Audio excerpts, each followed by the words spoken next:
Welcome back to Mindkind Podcasts. This is Dr. Jo North returning to our platform.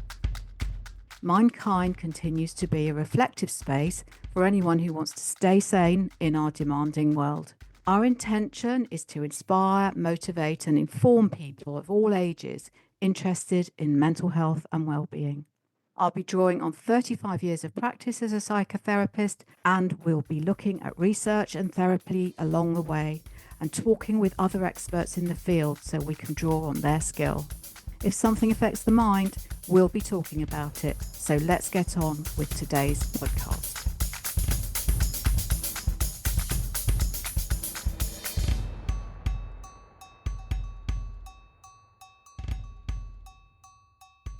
So welcome back to Mindkind. Today I'm talking with Professor Nick Sarra, who is a friend and colleague I've known for many years. And Nick works in the field of organizational psychotherapy, or understanding how organizations work and how they impact on people and how they can increase well-being or decrease well-being.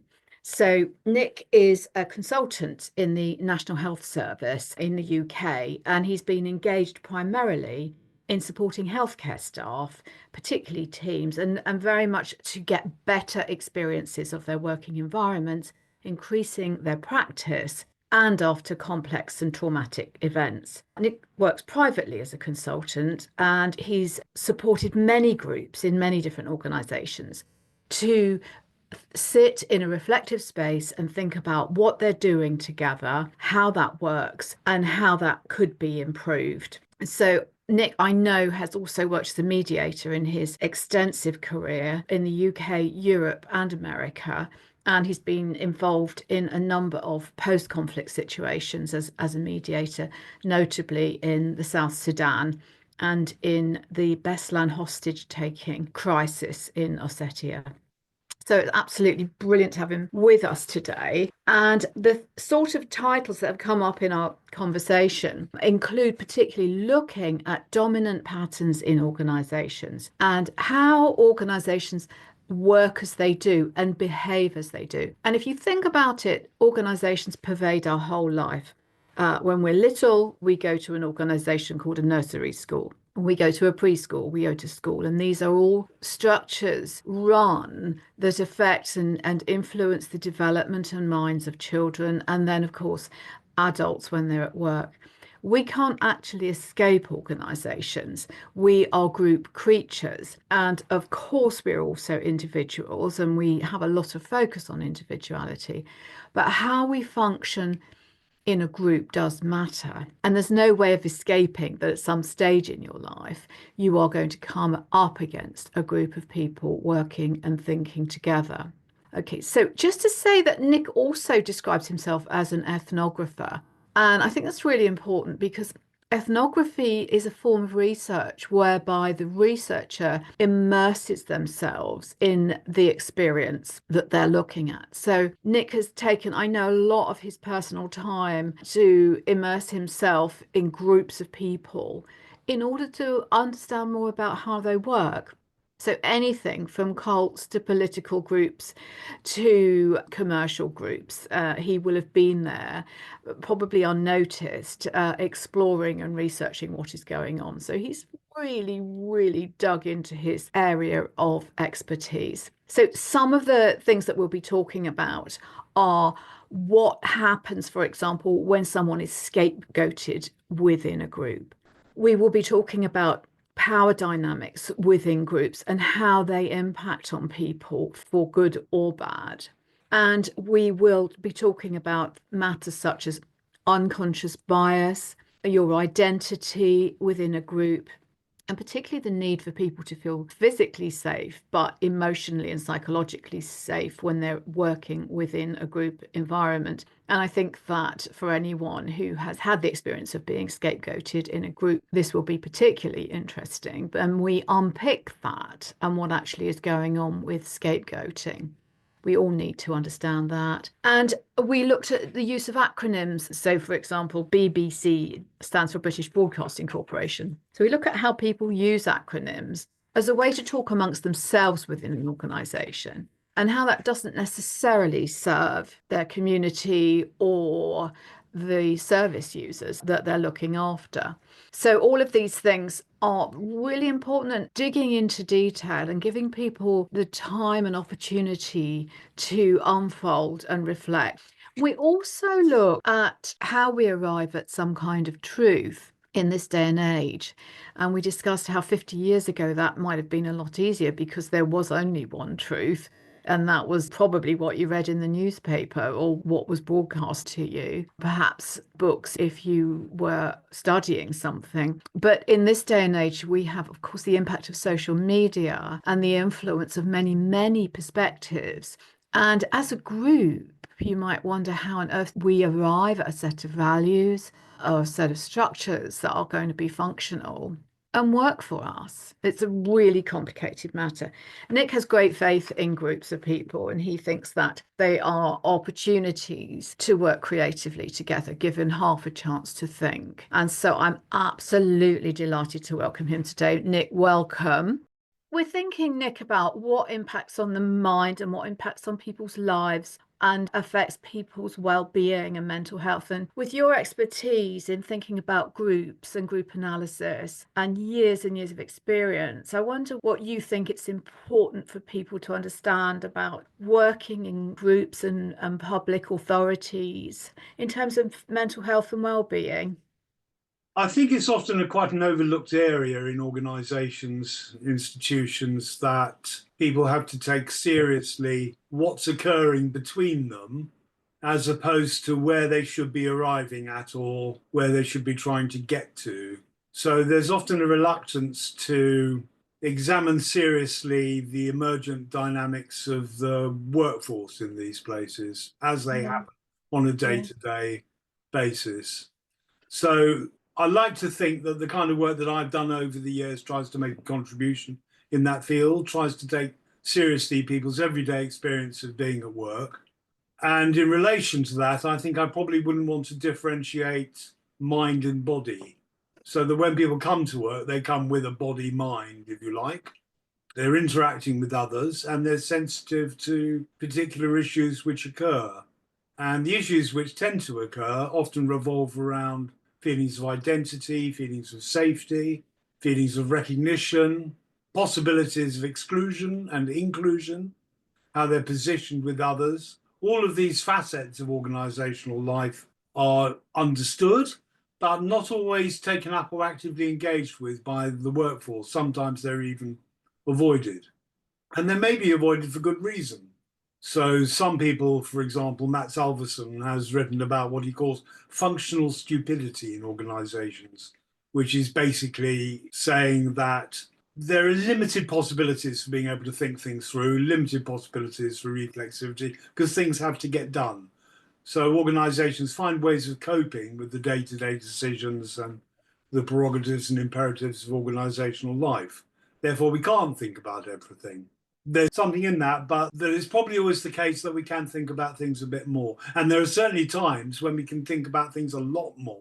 And those times tend to happen when things are breaking down, when things are really difficult. And in public services, particularly public services that deal with vulnerable people, work with people with health issues, those situations can recur quite frequently because society asks particular organizations and particular institutions to take up the problems that families, the police, perhaps general hospitals can't cope with. They want other people with specialist knowledge to try and pick up problems that they can't cope with in an ordinary day-to-day way.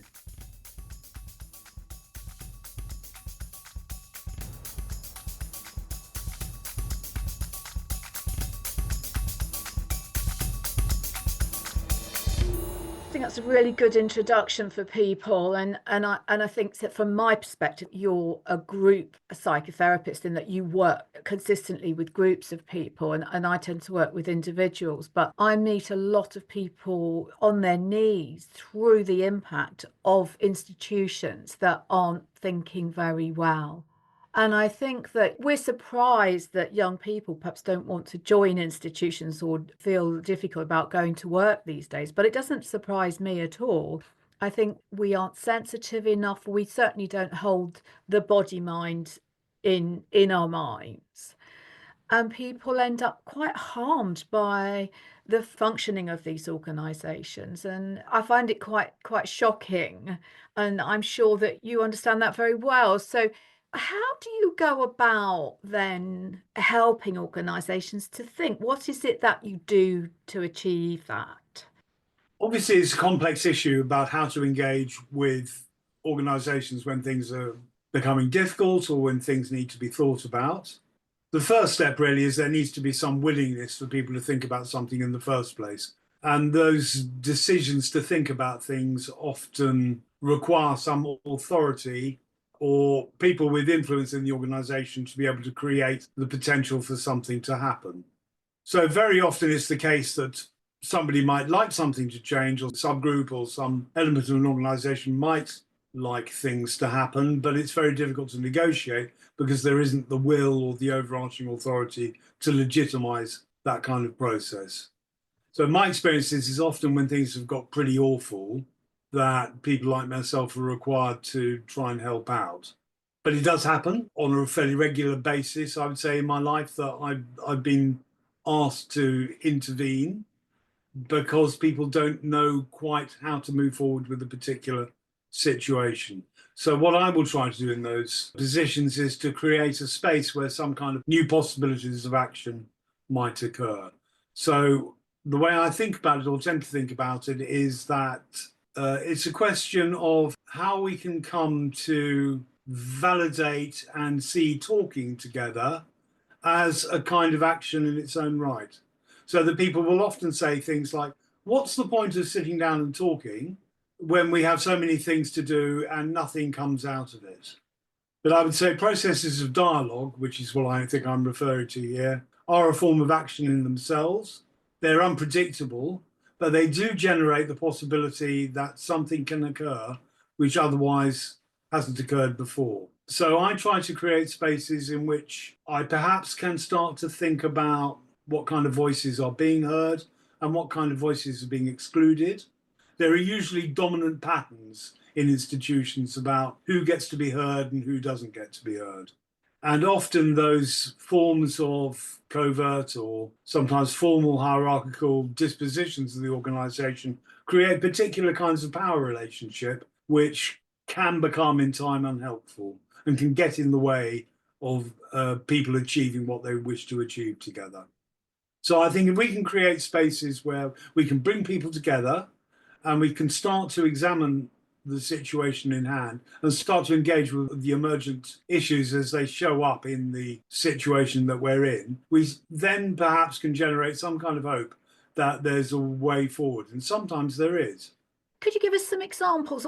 What would a dominant pattern look like? Obviously, you're not going to talk about specific people or cases, but an example of a style of pattern that, say, wouldn't work and a style that might work. Do you have anything in mind on Well, that? typically what occurs is that in most formally agendaed meetings in organizations, you'll find that there will be, and in groups in general, it quickly becomes apparent that there's a pattern of talking established between particular members of a group or particular members of a meeting, Yeah.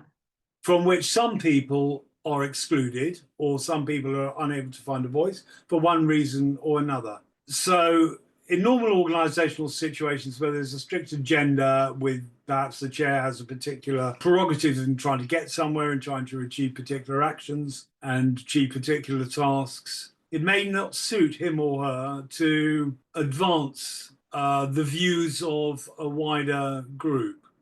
If you've got someone external, I think the situation changes. And as a group analyst, I'd be paying attention to that pattern of speaking. And the pattern of speaking is often has a correlation with who's been there the longest, who gets paid more than other people, various other forms. It reveals a kind of hierarchy of entitlement to speak. Okay, I think people will really relate to that. And Yeah. we have a phrase, don't we, to be able to tell the truth to power in order to unlock power dynamics. And so, in your kind of scenario, are you encouraging a kind of equality across the board of communication and interaction? Because ultimately that's more healthy? Is that? I'm encouraging, yes, a greater degree of exchange in situations which have become stuck. So instead of using dialogue, we could think about a notion of exchange, and that during the process of exchange between people, patterns occur which limit the possibilities of what can then be thought about. Yeah. A good example of that would be, for example, the use of acronyms. So in institutional life, acronyms are part of how people deal with things, but they also close down thinking, at least according to Orwell, who wrote about this in Appendix to 1984. Orwell noticed that acronyms prevent us from further exploring particular issues. If Yes. we can call something a this or a that with an abbreviated symbol, it closes down thinking. But I've been in numerous meetings, for example, where outside in the corridor, people will then furtively consult with each other as to what particular acronyms have meant. Yeah, that's a really powerful example. So that's a good example of how it becomes possible in meetings to close down communication, or the Yeah. communication can become very limited and Yeah. very excluding for some people. Yeah. I think being, if you're an external person in that situation, you have some authority to sometimes naively enter into the situation and to have some authority to say, what are you talking about? Or It, what's going on here? Why is only a particular group of people able to voice their experience of this situation, but yet there are other stakeholders invested in the outcome? Oh, I think that's such a good example because I've sat in meetings where acronyms are being bandied around. And I think, well, I'm going to look really stupid if I Yeah, ask, what does that mean? yeah. And a really good example is in my work, we use an assessment tool that's commonly called a TACI. We do a TACI, we do this, we do it. And that TACI relates to parents thinking about their children. And nothing could be more important in the whole world than those words. We're thinking about your children.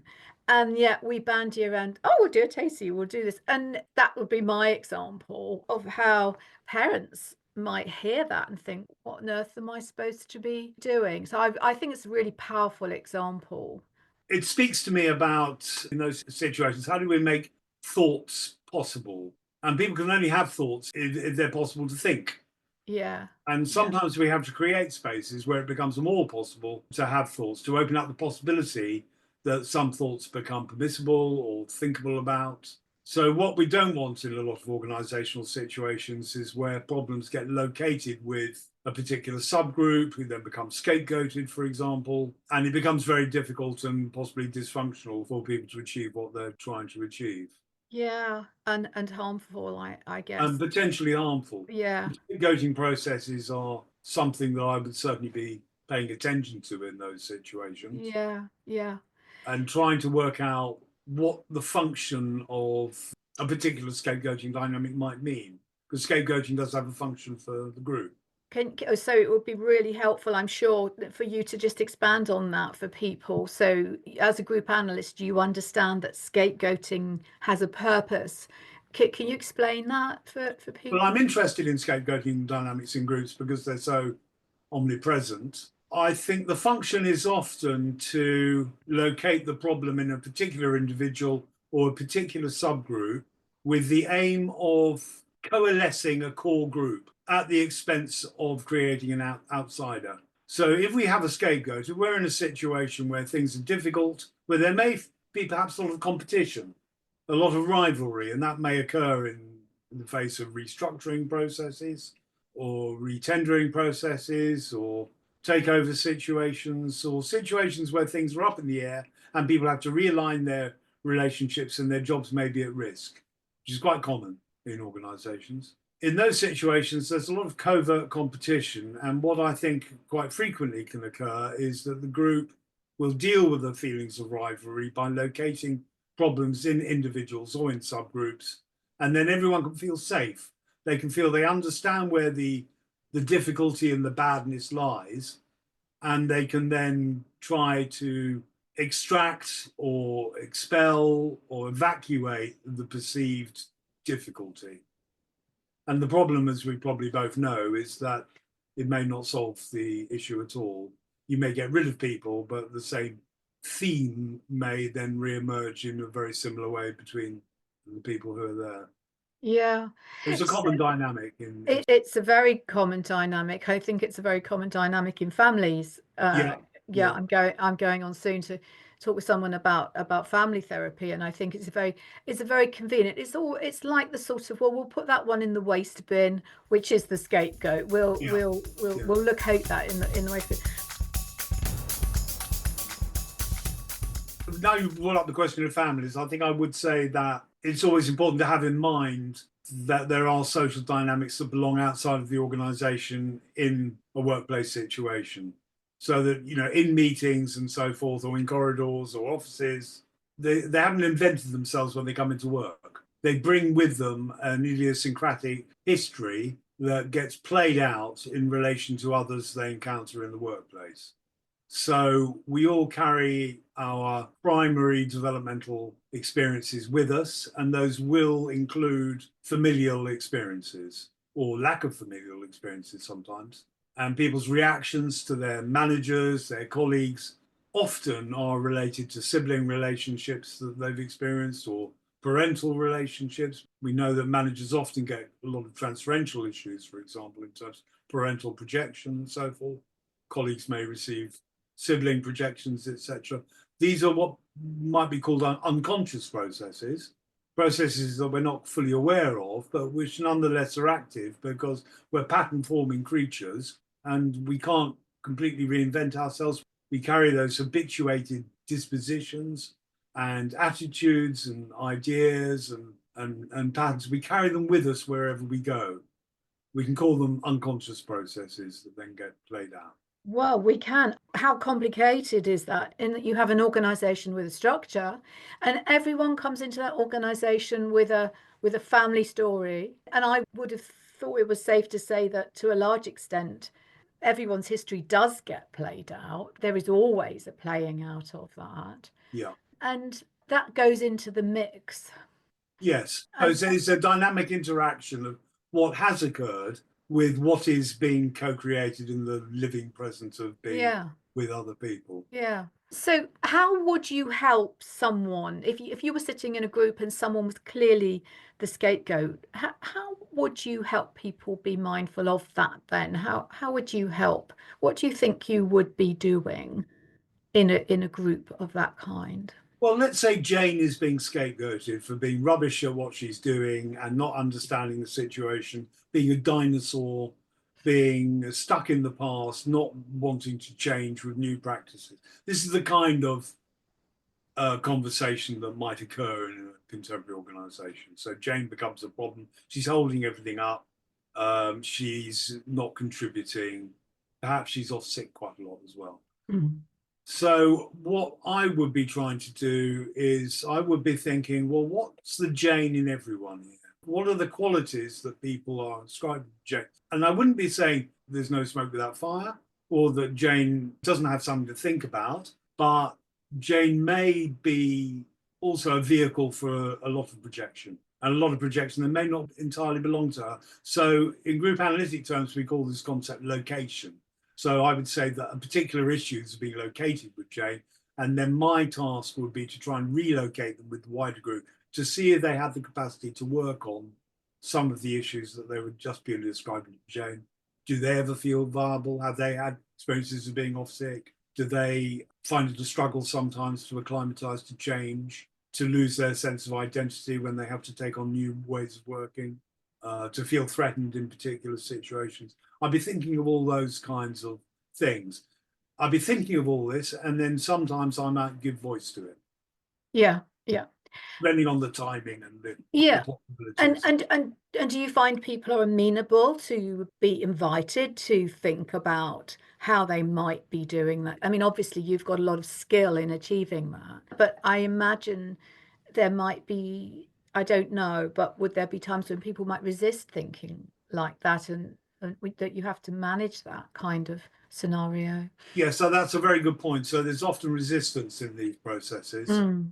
because people sense that as soon as you get them together to explore something, it can feel very undermining to particular status quo ways of doing things in groups or are not always willing to be explored. People sometimes feel that if you're going to pull something out to look at it, then it will affect their status, it will affect their position. There's sometimes situations where people do not want things examined or reflected upon or to become known. So it's quite common for there to be resistance in these processes. And that varies. Sometimes an entire group will be resistant. So you may not find much opportunity or chance even to get engaged. More commonly, there will be resistant individuals and the group will be a bit split. But sometimes those resistances shift. The most common form of resistance, I would say, is passive aggression. And that means non participation, non engagement, blank looks, the body language that goes with passive aggressive gestures. Yeah. And usually that's because something is at stake. Something is at stake that has too much investment in maintaining a particular status quo about how we Okay. do things around here and how we understand things. Okay, that's really great. So, do you think that shame plays a part in breaking through some of that resistance? Do you think that the Shame, did you say? shame, yeah. Do you Yeah, think, shame can play a major part in it. yeah, And the location of shame as blame as well. yeah, yeah, So, we know, I think, that organizations have a tendency to want to blame individuals so that they can establish that this will never happen again. And we found the cause of why things went wrong, so on and so forth. That, I think, relates to the shame question. People do not like to be exposed as a potential scapegoat, potential source of anxiety to the group, with the consequent threats of exclusion that might occur. Because some yeah, organisations are quite tentatively precarious in terms of their continued employability for people. yeah, absolutely. There's a great deal And of risk at stake. yeah, no, they're a great risk because, of course, you might think, well, it's just a job, but it's not. It's somebody's living, and Yeah, and it's somebody's survival, yeah, and maybe also their family survival as well, their and kids' they're, survival. yeah, exactly. So it's absolutely massive stuff. So I think the trouble is, Nick, and what you're talking about requires such patience and thought.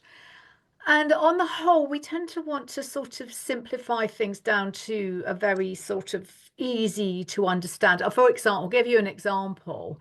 I did a training online for 2 hours called unconscious bias. Oh yeah, Yeah. And it's just like, and I could say, well, I know this word, it's called unconscious bias. And but that doesn't mean to say necessarily that I would even identify that or even know my part in that. I mean, it started me thinking, but do you think that that sort of modern terminology is helpful in helping people think about these things?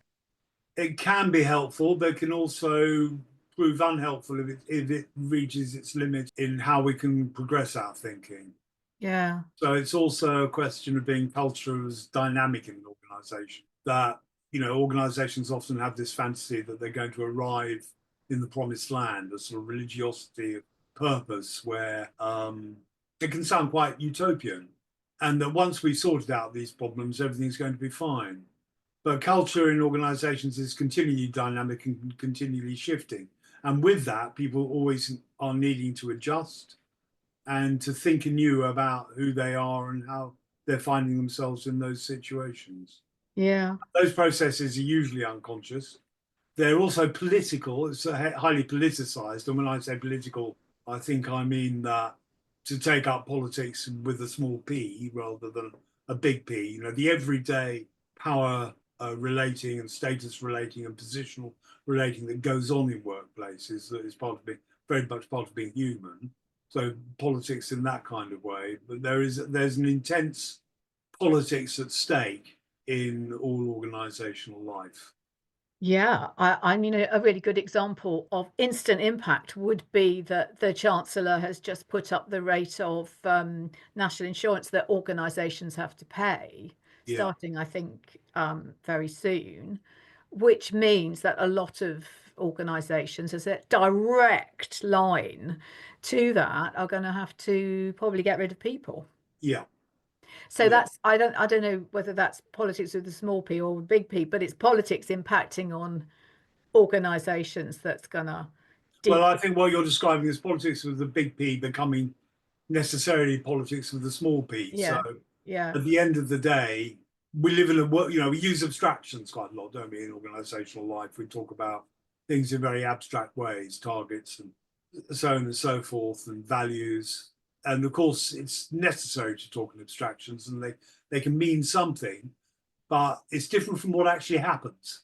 So we have what, as I was saying in the beginning, we should be paying attention to also is what actually occurs. And we brought up at the beginning of the conversation this thing about the functionality of what Alverson calls functional stupidity in organizational life, of having to do things, not it being sometimes unhelpful to think too much about things. But there are also times when, well, there's something we haven't touched on, which I think is important, which is, I think probably Aristotle long ago identified that one of the cardinal rules of behavior ethically was that we needed to somehow get right the balance between excess and deficiency in action and feeling. So if we have an excess in the realm of feeling or action, it can become quite destructive, as it can be in we have too much deficiency in the realm of action and feeling. And this relates to something I think which is important when you're working with groups in organizations, which is that often when things are going down the pan, people are caught up in an excess of action and feeling, and they're unable to take a step back, to reflect, to think about what's going on, to see things wider than their own particular interests. So we need something else, I think, to take us into those spaces, which is what I suppose you and I contemporaneously might talk about in terms of reflective practice or the importance of reflexive process. That stepping back to think about why is it we're thinking about things in the way that we're thinking about? What's going on? What other possibilities for thinking about this situation are there? mm, yeah, Um, Now, Norbert Elias, the sociologist who wrote a lot about these issues, took up this Aristotelian idea in terms of what he called involved attachment. yeah, So for Elias, he felt that people are both involved in their experience and detached at the same time. We enter into life, we feel our lives, we get caught up in our lives, but we also somehow have to catch ourselves and think about what do we do now? What choices can we make? What's for the good here? yeah, How can we move forward now? That's yeah, the detached element of it. Now, if you go swing from, for Elias, it was a paradox. The two are intermeshed and interwoven together, this idea of detached involvement. So the task sometimes for the group analysts working institutionally, I think, is to encourage either more involvement or more detachment.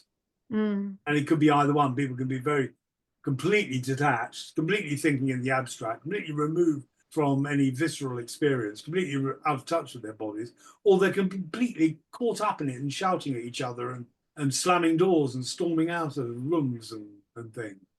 So this goes back again to Aristotle's idea of how do we sort of get this, how do we navigate these human dilemmas between excess and deficiency?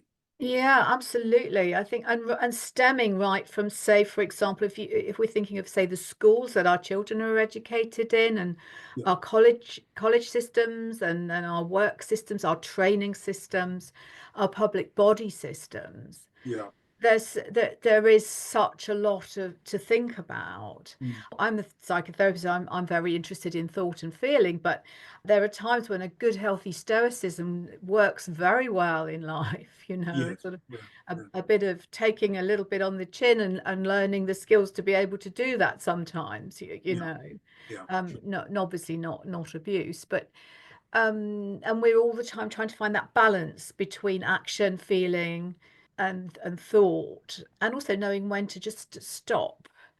Yes, indeed, Just stop. Yeah. indeed, and that's why I suppose philosophy can be very important as well in examining Yeah. institutional life. And the Greeks are pretty good at it. You just talked about Seneca. And Seneca's idea, I suppose, fundamentally is, well, we're all going to die. Let's not get too anxious, not get too worried and attached to everything. Let's just Yeah.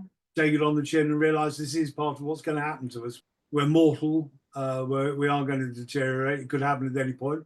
Let's just get on with things and be happy with what we've got. Yeah, that's a pretty good position, isn't it? Yeah, there's nothing like a good bit of Greek philosophy to give us something to hold on to in terms of our thinking. I'm sure you must find it in the work that you do, but really there are so many sources for our thinking. There used to be 50 years ago, information was very reliable. We went to encyclopedias or we went to the BBC or a certain college of thought. But these days, I think we are subject to a very vast amount of information to process. I think that's right. I think we've moved from a kind of factual age Yeah, through postmodernism, which then questioned, the dynamics of how narratives are formed and what the power issues are behind particular narratives. Very importantly, but it has now opened up also, particularly as you say in the social media space, a very complex area of how we negotiate facts yeah, and what is truth, and so on. yes. You know. Do you find that impacting on your group analytic sessions? Well, These, it impacts enormously in organizational life, yeah, where if you've got something that's been contested and difficult situations that have been contested, there are always going to be multiple narratives through the contestation of what's occurring. We see that happening in the world around us, people continually contesting, but that will happen also in organizational life. And often there's a battle over what's the truth and whose truth is it that gets heard. So that can be it's very interesting, but it can be also deeply painful because, of course, the truth of what gets heard in organizations is related to people's sense of who they are, their sense of identity, whether narratives suit them and suit the alliances they have, their value that they have, what they believe in, and so on and so forth. But you're right, we live in an age where that's much more up for grabs and much more difficult to negotiate. It's not to say that there is no such thing as truth. So I'm not trying to advocate a completely postmodernist position where I'm saying there's nothing true. But I think I'm just drawing attention to how complex it is. So usually in those situations, I think it's my job to try and recognize the multiplicity of possible truths that are around. yeah, So sometimes the futility of arriving at a final idea. yeah, yeah.